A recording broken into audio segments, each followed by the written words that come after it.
than 800 people with one mission, promoting a healthy environment. We are the West Virginia Department of Environmental Protection. While redevelopment projects on former surface mine sites have included things like airports, schools, and subdivisions, much of the reclaimed areas, for various reasons, remain idle. But a small pilot program in Kanawha County is looking to change all that. The DEP's Mike Huff has more. In the 15 years since the last loads of coal were mined here, the sounds of blasting and heavy earth-moving equipment on this hillside near Hernshaw have faded, replaced on this chilly December afternoon by the sounds of wind and rain. But come spring, there'll be a new sound to add to the mix, the buzz of thousands of bees currently clustered in these 7 hives. Out here in the rain, it's a chilly 37 degrees, but in there, it's a different story. They're not in hibernation. Inside of those colonies there, we have 7 colonies here. The cluster is 80-some degrees. They're in there just staying warm and, resting or waiting for spring. And every little warm day, they'll come out and venture out a little bit as a few bees. And they'll start mostly January, late January. By February, maple trees, even right here, maple trees will start producing a flower. So they start raising babies again and getting ready for the spring. By the time spring comes, that colony built back up to a number to harvest honey.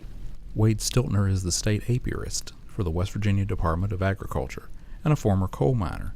He says last season these colonies produced more than 400 pounds of honey, but their benefit goes beyond that. Good thing about the reclamation part of it is every time that a flower is visited, it helps that flower produce a seed, which feeds birds or animals, which deposits it in the soil and makes more flowers and plants or trees come up. So you're actually helping your reclamation back.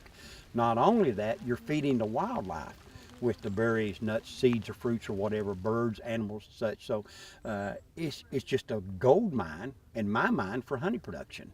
So it's just beautiful country, and listen how quiet it is. It's just a good spot. Beekeepers, just like realtors, will tell you that it's all about location, location, location. And this is a prime spot. When they replanted this, they done a pretty good job. Whoever done this done a fantastic job. If you pan around and look, there's black locust trees all the way around the ridge here. And black locust in the state of West Virginia is prime honey. That is premium stuff. There's sourwood, there's basswood, there's brambles, there's tulip poplar. All these are honeys that the state of West Virginia is renowned for. So this is a location that when we found this was just premium property. Plus, the area is pesticide-free, another bonus for beekeepers. In fact, the greatest threat to these bees is a hungry bear, which explains the electric fence.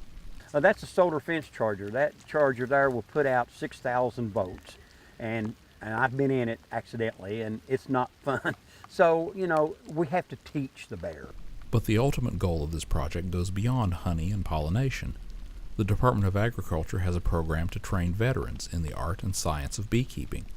And they say the demand for the product is there. Only about 1/4 of the honey consumed in the U.S. is produced in this country.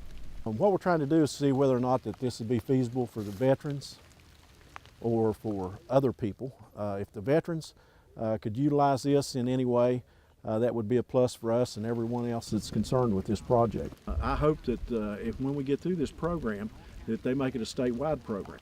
If we can make this go statewide, I do believe that there'll be many veterans as well as other people that will be this program will be available to, and there'll be land that can be utilized within. Which, if you think about it, is a pretty sweet deal. In Hernshaw, I'm Mike Huff for Environment Matters. The program is modeled on a similar program in Kentucky, which began in 2008. Coming up, pictures pretty enough to even attract a few bees. The DEP's annual Roadsides in Bloom calendar is ready, just in time for the new year. We'll tell you how to get one when Environment Matters continues.